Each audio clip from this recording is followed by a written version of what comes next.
Good morning, students. This is Shubham Kumar Panchal from Gurukulam Public School. How are you? I hope you all will be fine. In the last video, we had discussed about acids, bases, neutrals, substances, and what are indicators. But firstly, I have to inform you that the syllabus of your class is available in your schools. Kindly collect this syllabus, kindly collect these books from your school. I hope you will purchase these books as soon as possible. So let's start a video. कि पिछली video में हमने discuss किया था acids, basis और neutral substances और indicators के बारे में. ठीक है, एसिड्स क्या होते हैं? जो टेस्ट में श्योर यानी खट्टे होते हैं उन्हें हम एसिड्स कहते हैं. और बेसिस क्या होते हैं? जो टेस्ट में बिटर यानी कड़वे होते हैं और जिनके सॉल्यूशन को उंगलियों पे रब करने पर सोपी फील होता है उन्हें हम बेसिस कहते हैं. न्यूट्रल सब्सटेंसेस क्या होते हैं? जो ना तो एसिड्स होते हैं जो ना बेसिस होते हैं उन्हें हम न्यूट्रल सब्सटेंसेस कहते हैं. और इंडिकेटर्स क्या होते हैं? कि जिन सब्सटेंसेस से हमें ये पता चलता है कि ये सब्सटेंस एसिड है या बेस है उन्हें हम इंडिकेटर्स कहते हैं. और हमने कुछ नेचुरल इंडिकेटर्स के बारे में भी पढ़ा था, जैसे कि लिटमस पेपर. लिटमस पेपर कैसे काम करता है? कि लिटमस पेपर दो कलर के होते हैं, ब्लू और रेड कलर के. ब्लू कलर रेड हो जाता है और रेड कलर ब्लू हो जाता है जब ये रिस्पेक्टिवली एसिड और बेस के कॉन्टेक्ट में आते हैं. ऐसे ही आपने पढ़ा था जो टर्मरिक होता है, टर्मरिक यानी हल्दी को भी हम एक नेचुरल इंडिकेटर के रूप में यूज करते हैं. और सेम जो चाइना रोज पीटल्स होती है यानी गुड़हल की पत्तियां जो होती हैं उन्हें भी हम नेचुरल इंडिकेटर्स के रूप में यूज करते हैं. आई होप आपको पिछली वीडियो बहुत अच्छे से समझ में आई होगी. उसके बाद हम आज की क्लास स्टार्ट करते हैं. आज हम पढ़ेंगे न्यूट्रलाइजेशन और एसिड रेन्स के बारे में. और न्यूट्रलाइजेशन आपकी एवरीडे की लाइफ में कैसे इफेक्ट करता है और कैसे आप इसका यूज कर सकते हो. तो ठीक है बच्चों, आज की क्लास स्टार्ट करते हैं. Are you familiar with the term acid rain? क्या आप एसिड रेन शब्द से वाकिफ हो? वाकिफ का मतलब है कि आपको एसिड रेन शब्द की जानकारी है. एसिड मीन्स अम्ल, रेन मीन्स वर्षा. जो आपकी डेली जो बारिश होती है, आप डेली बारिश देखते हो ना कि बारिश होती रहती है. तो बारिश हमने देखा कि बारिश होती है, लेकिन कभी कभी होता है बारिश में एसिड भी शामिल हो जाता है. एसिड जिसको हम एसिड रेन कहते हैं. तो कहीं कहीं पर एसिड रेन हो जाती है. ये एसिड रेन होती क्या है और कैसे होती है? Have you ever heard about damaging effect of acid rain? क्या आपने कभी एसिड रेन के डैमेजिंग इफेक्ट के बारे में, डैमेजिंग मतलब नुकसान पहुंचाने वाले इफेक्ट्स यानी प्रभाव के बारे में पढ़ा है? एज द नेम इंडिकेट्स, जैसे कि इसका नाम है, ये इंडिकेट्स यानी इशारा करता है. द रेन कंटेनिंग, रेन यानी बारिश कंटेनिंग शामिल करती है एक्सेस अधिक of acid is called an acid rain. ठीक है, यानी ऐसी रेन जिसमें क्या होता है? एसिड होता है, उसे हम एसिड रेन कहते हैं. क्या कहते हैं? एसिड रेन कहते हैं. तो बच्चों क्या होती है एसिड रेन? कि ऐसी रेन जिसमें अधिक मात्रा में एसिड होता है उसे हम एसिड रेन कहते हैं. Where do these acids come from? अब ये एसिड जो है बारिश में मिला कैसे, यानी ये एसिड जो है वो बारिश में मिला कैसे, तो उसके बारे में डिस्कस करते हैं. The rain becomes acidic, the rain becomes acidic, बारिश जो है एसिडिक हो जाती है because carbon dioxide, sulphur dioxide and nitrogen oxide. ध्यान से पढ़िएगा, कार्बन डाइऑक्साइड, सल्फर डाइऑक्साइड और nitrogen dioxide which are released into the air, which जो आर है रिलीज छोड़े जाते हैं इनटू द एयर यानी वायु में एज पोल्यूटेंट. पोल्यूटेंट मतलब प्रदूषक के रूप में, यानी जो धुआं निकलता है, जो चिमनियों से धुआं निकलता है, आपके घर में जो आग जलती है उसमें से धुआं निकलता है जिसपे खाना बनता है, तो उनसे ये पोल्यूटेंट्स निकलते हैं. वाहनों से निकलने वाले धुएं से कौन कौन से? कार्बन डाइऑक्साइड, सल्फर डाइऑक्साइड और nitrogen dioxide. Dissolve in rain, ये बारिश में घुल जाते हैं टू फॉर्म कार्बोनिक एसिड. और क्या बनाते हैं? कार्बन डाइऑक्साइड बनाता है कार्बोनिक एसिड, सल्फर डाइऑक्साइड बनाता है सल्फ्यूरिक एसिड और नाइट्रोजन डाइऑक्साइड बनाता है नाइट्रिक एसिड. कौन सा acid? Nitric acid. Acid rain can cause damage to building, acid rain जो है कैन कोज यानी नुकसान पहुंचा सकती है, डैमेज नुकसान पहुंचा सकती है टू बिल्डिंग्स इमारतों को. हिस्टोरिकल मोनूमेंट्स, हिस्टोरिकल मोनूमेंट ऐतिहासिक इमारतें, ऐतिहासिक इमारतें जैसे ताजमहल है, कुतुब मीनार है. प्लांट्स पौधों को एंड एनिमल्स और जानवरों को. तो समझे बच्चों, यहाँ पर हमने पढ़ा किसके बारे में? एसिड रेन के बारे में. किसके बारे में पढ़ा? Acid rain. एसिड रेन क्या होती है? कि जब बारिश के साथ एसिड गिरता है या जब बारिश में एसिड मिला होता है तो उसको हम एसिड रेन के नाम से जानते हैं। लेकिन अब सवाल ये बनता है कि बारिश की बूंदों में एसिड आया कहाँ से, कैसे आता है? कि जो आपकी गाड़ियों से, आपके घरों में से या फैक्ट्रियों की चिमनियों से धुआं निकलता है उसमें कुछ पोल्यूटेंट्स होते हैं। कौन कौन से? जैसे कार्बन डाइऑक्साइड, सल्फर डाइऑक्साइड और नाइट्रोजन ऑक्साइड। और जब ये पोल्यूटेंट रेन ड्रॉप्स पानी के बूंदों के साथ मिलते हैं तो क्या बनाते हैं?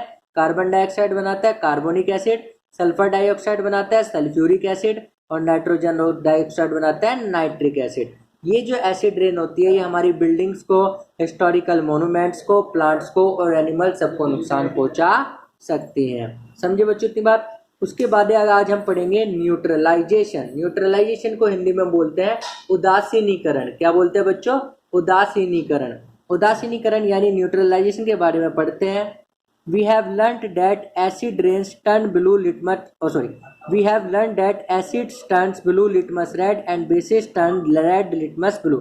हमने पढ़ा था कि एसिड जो है वो ब्लू लिटमस को रेड कर देता है और जो बेस होते हैं वो रेड लिटमस को ब्लू कर देता है। Let's see what happens when acid is mixed with a base। तो आपने पढ़ा था कि एसिड जो है वो ब्लू लिटमस पेपर को रेड में बदल देता है और बेस जो होते हैं वो रेड लिटमस पेपर को ब्लू में बदल देते हैं। तो चलो देखते हैं कि जब एक एसिड को बेस के साथ मिलाया जाता है तो क्या होता है। जब एक एसिड को बेस के साथ मिलाया जाता है तो क्या होता है? We are going to use an indicator. हम एक इंडिकेटर का यूज करेंगे। You have not use so far, जिसका आपने अभी तक यूज नहीं किया। ठीक है, हम एक ऐसे इंडिकेटर का यूज करेंगे जिसका आपने अभी तक यूज नहीं किया। It is called phenolphthalein. क्या कहते हैं इसको? फेनोल्फ्थलीन। फेनोल्फ्थलीन क्या होता है? आपने घर में एक वाइट सी गोली देखी होगी जो कपड़ों में रखी जाती है, या जब आप गेहूं यानी वीट को, अनाज के दाने को स्टोर करते हो तो उनमें जो गोली रखी जाती है वाइट कलर की जिससे कीड़े ना लगे, उन गोलियों को ही हम फेनोल्फ्थलीन कहते हैं। क्या कहते हैं? फेनोल्फ्थलीन कहते हैं। ठीक है बच्चों, तो समझ में आ गया फेनोल्फ्थलीन क्या होता है? कि आपके घर में जो वाइट सी गोली होती है जिनका आप यूज करते हो घर में गेहूं को सड़ने से बचाने के लिए, वही फेनोल्फ्थलीन होती है। उनको टच करने के लिए मना किया जाता है। क्यों? क्योंकि वो जहरीली होती है। ठीक है, अब देखते हैं हम एक्टिविटी 5.5 के बारे में। To be demonstrated by the teacher in the class. ठीक है, ये जो एक्टिविटी है ये क्लास में की जानी चाहिए टीचर के द्वारा। ठीक है, यानी टीचर की निगरानी में। Fill 1/4 of a test tube. एक टेस्ट ट्यूब लीजिएगा। टेस्ट ट्यूब ऐसी होती है, देखो एक टेस्ट ट्यूब है। टेस्ट ट्यूब लीजिएगा और उसको कितना भरना है? 1/4 भरना है, यानी 1/4 हिस्से को इसके भरना है।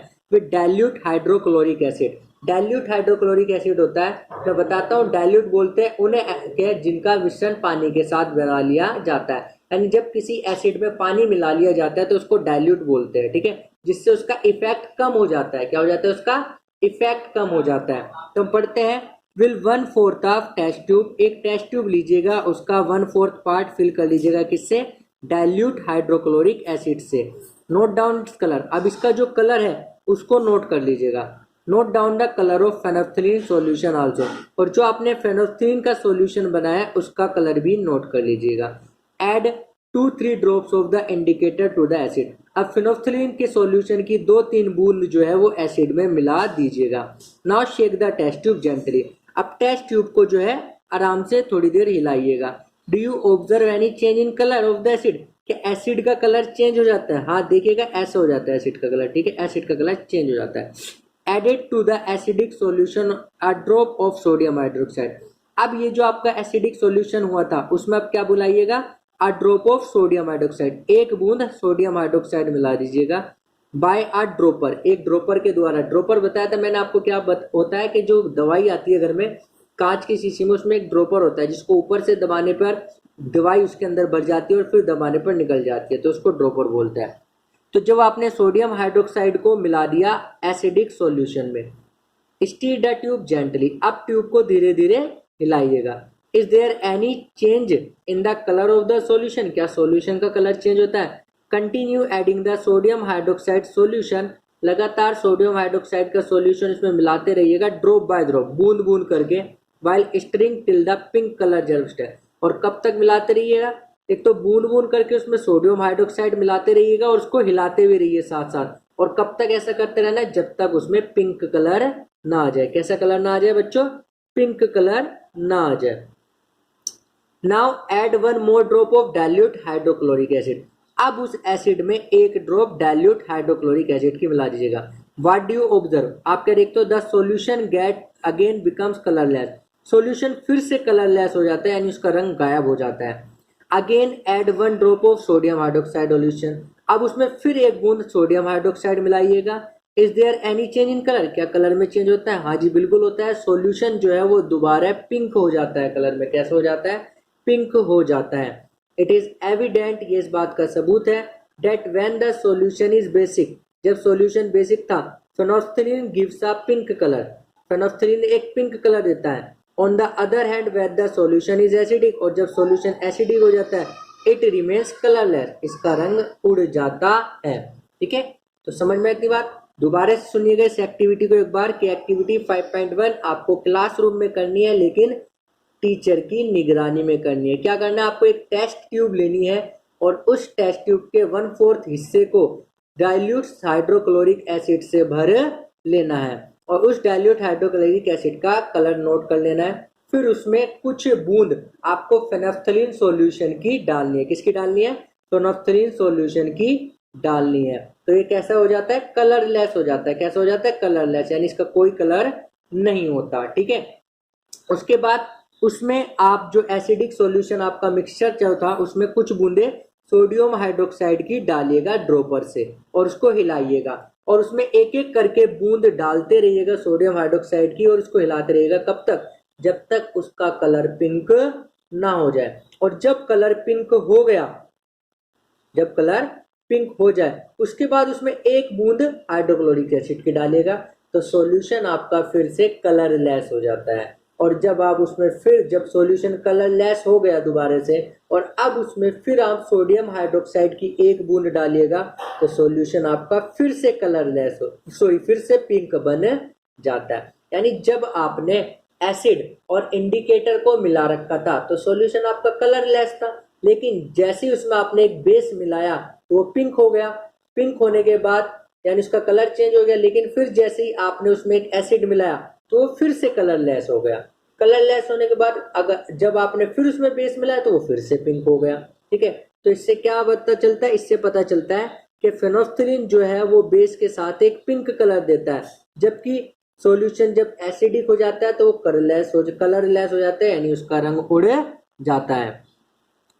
When an acidic solution is mixed with a basic solution, जब एक एसिडिक सॉल्यूशन को बेसिक सॉल्यूशन के साथ मिलाया जाता है, both the solution neutralize the effect of each other, तो दोनों सॉल्यूशन एक दूसरे के इफेक्ट को उदासीन कर देते हैं, यानी खत्म कर देते हैं। मतलब जब एक एसिडिक सॉल्यूशन को एक बेसिक सॉल्यूशन से मिलाया जाता है तो वो दोनों एक दूसरे के इफेक्ट को खत्म कर देते हैं, यानी सॉल्यूशन ना एसिड रहता ना बेस रहता।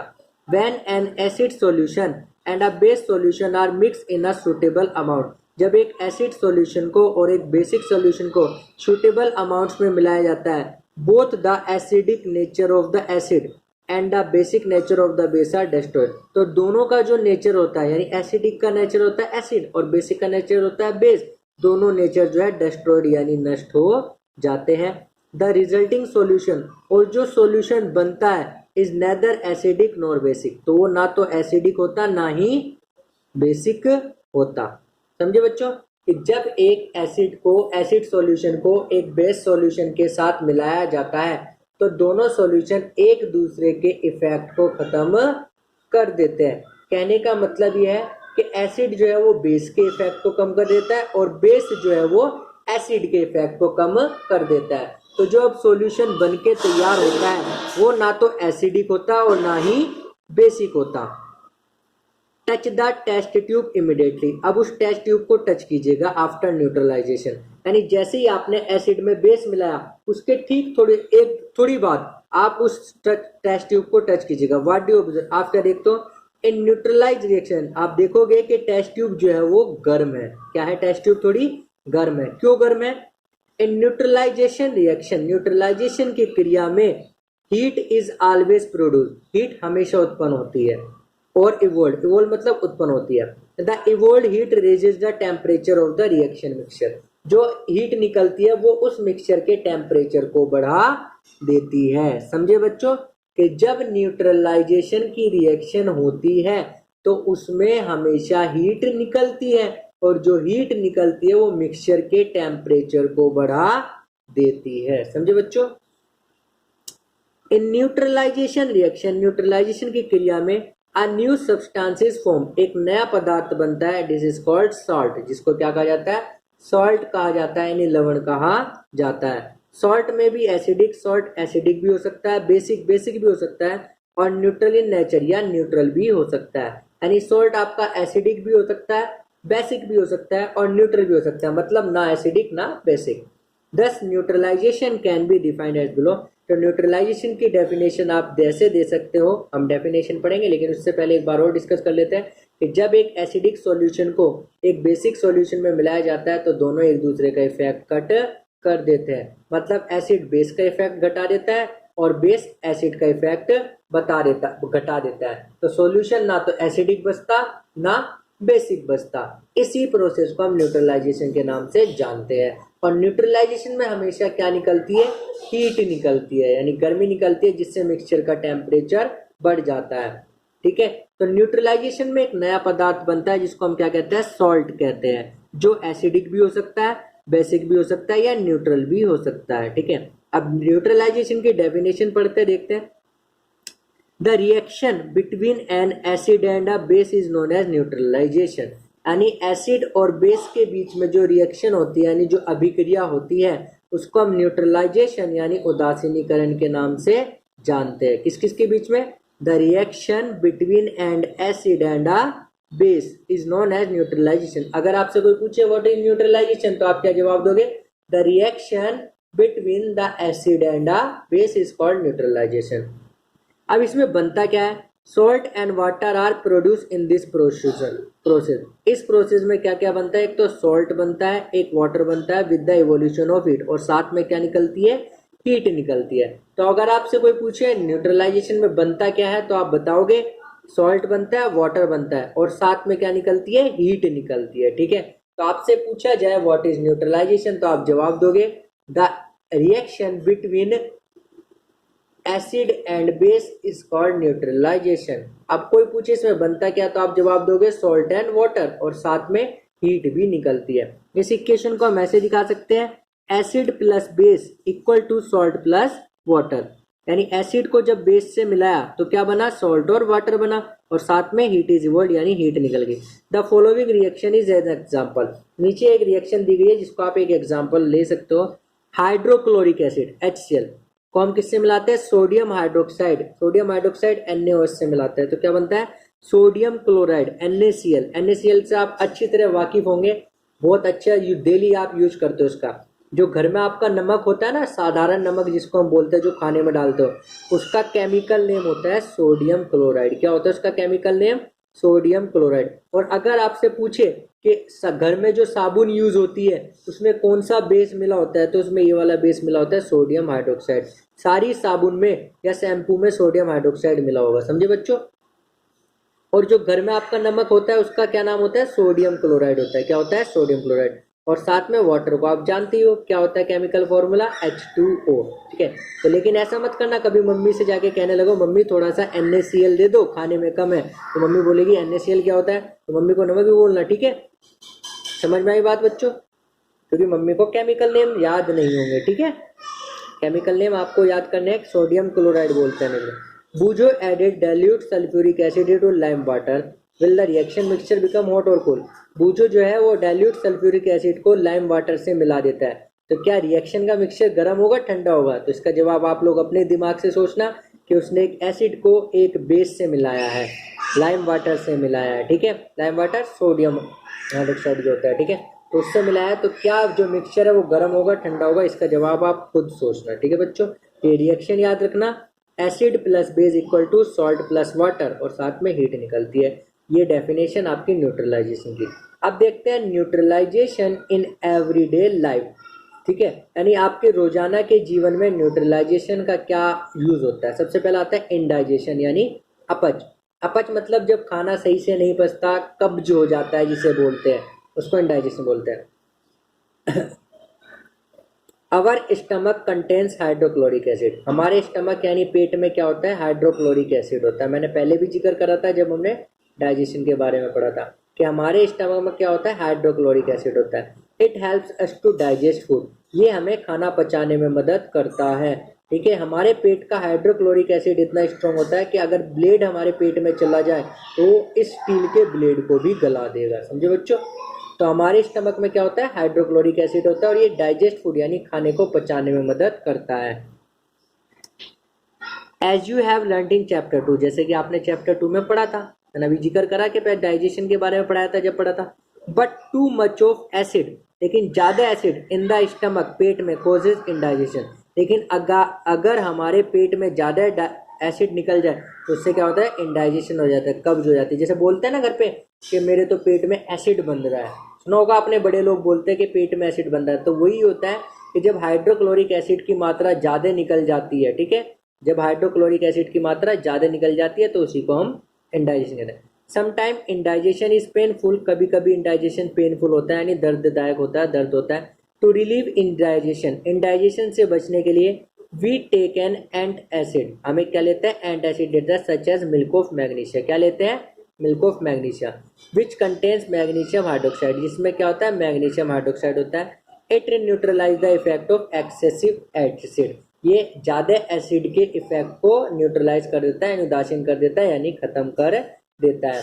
तो आपने पढ़ा था कि न्यूट्रलाइजेशन का आपकी डेली लाइफ में क्या यूज होता है। तो सबसे पहले इंडाइजेशन, इंडाइजेशन क्या होता है, जब कब्ज हो जाता है पेट में या एसिड बन जाता है।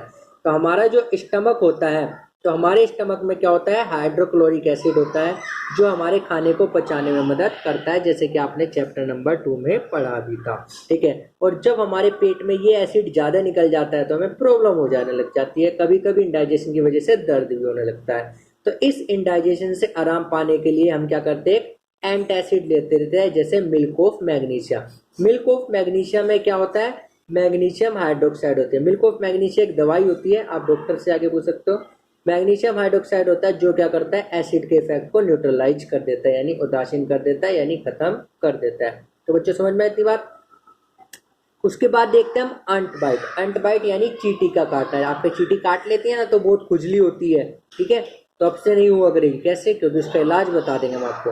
व्हेन एन अंट बाइट्स, जब एक चींटी काटती है, it injects the acidic liquid, तो ये हमारे शरीर में एक एसिडिक लिक्विड छोड़ती है। कौन सा, फॉर्मिक एसिड। कौन सा एसिड छोड़ती है, formic acid, into the skin, हमारी त्वचा पे। ठीक है, यानी जब चींटी हमारे काटती है तो हमारे शरीर में वो कौन सा एसिड छोड़ देती है, फॉर्मिक एसिड छोड़ देती है, जिसकी वजह से घाव सा हो जाता है, उसमें खुजली लगती है। लेकिन the effect of the acid can be neutralize, तो हम एसिड के इफेक्ट को कम कर सकते हैं bye rubbing moist baking soda. तो हल्का सा गीला सा बेकिंग सोडा यानी घर में जो खाने का सोडा होता है, अगर आप उस हल्के से सोडे को उस पर रगड़ोगे तो क्या होगा, वो चींटी के काटने का इफेक्ट कम हो जाएगा। इसको बोलते हैं sodium hydrogen carbonate. Baking soda का नाम क्या होता है, सोडियम हाइड्रोजन कार्बोनेट। और कैलामाइन सॉल्यूशन है, कैलामाइन सॉल्यूशन को भी आप रब कर दो, विच कंटेन जिंक कार्बोनेट, जिसमें क्या होता है, जिंक कार्बोनेट होता है। यानी जब आपकी चींटी काटती है तो वो आपके शरीर में क्या छोड़ती है, फॉर्मिक एसिड छोड़ती है। क्या छोड़ती है बच्चों, फॉर्मिक एसिड। और फॉर्मिक एसिड के इफेक्ट को आप कम कर सकते हो, कैसे, बेकिंग सोडा को रगड़ कर स्किन पर, हल्का सा गीला करो उसको, बेकिंग सोडा को स्किन पर रगड़ लो। बेकिंग सोडा का केमिकल नाम होता है सोडियम हाइड्रोजन कार्बोनेट, जिसे आप घर में खाने के सोडे के नाम से। ये कैलामाइन सॉल्यूशन भी आप लगा सकते हो, जिसमें क्या होता है, जिंक कार्बोनेट होता है। क्या होता है बच्चों, जिंक कार्बोनेट होता है। अब पढ़ते हैं हम सोइल ट्रीटमेंट। सोइल ट्रीटमेंट यानी मिट्टी का इलाज। अब आप पूछोगे मिट्टी का इलाज क्या होता है, पढ़ते हैं। Excessive use of chemical fertilizer, chemical fertilizer के ज्यादा यूज से मेक द सोइल एसिडिक, मिट्टी कैसी हो जाती है, एसिडिक हो जाती है।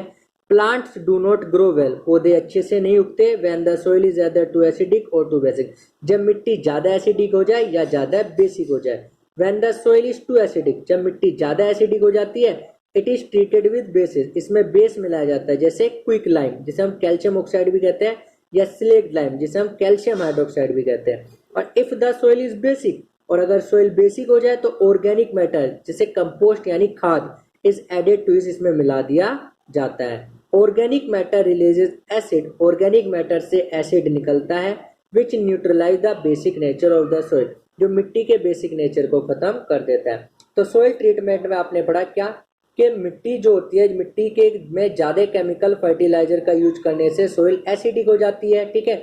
और अगर मिट्टी ज्यादा एसिडिक हो तब भी पौधे अच्छे से नहीं उगते, और ज्यादा बेसिक हो तो तब भी पौधे अच्छे से नहीं उगते। अगर मिट्टी एसिडिक हो जाए तो आप उसमें क्या मिला देते हो, बेस मिला देते हो। कौन कौन सा बेस, जैसे क्विक लाइम जिसे हम कैल्शियम ऑक्साइड कहते हैं, या स्लेक्ड लाइम मिला देते हैं जिसे हम कैल्शियम हाइड्रोक्साइड कहते हैं। और अगर मिट्टी ज्यादा बेसिक हो जाए तो आप उसमें ऑर्गेनिक मैटर यानी खाद डाल देते हो। क्यों, क्योंकि ऑर्गेनिक मैटर क्या छोड़ते हैं, एसिड छोड़ते हैं, और एसिड क्या करता है, बेस के इफेक्ट को न्यूट्रलाइज कर देता है। अब पढ़ो फैक्ट्री वेसेस। The wastage of many factories contain acid, यानी जो ज्यादातर फैक्ट्री में से वेस्ट निकलता है यानी कचरा निकलता है उसमें क्या होता है, एसिड होता है। If they are allowed to flow into water bodies, अगर उन्हें पानी में डायरेक्ट जाने दिया जाए, the acid will kill fish and other organic, तो जो एसिड है तो वो मछलियों और दूसरे प्राणियों को मार देगा। तो the factory wastage are therefore neutralize, इसलिए फैक्ट्री वेस्ट को न्यूट्रलाइज किया जाता है बाय एडिंग बेसिक सब्सटेंस, उसमें बेसेस मिलाकर। तो फैक्ट्री वेस्ट में आपने पढ़ा कि कई जो वे फैक्ट्रीज होती है उनमें क्या होता है, उनके वेस्ट में एसिड होता है, और अगर उस वेस्ट को ऐसे ही पानी में छोड़ दिया जाए तो वो एसिड मछलियों को और दूसरे प्राणियों को मार देगा।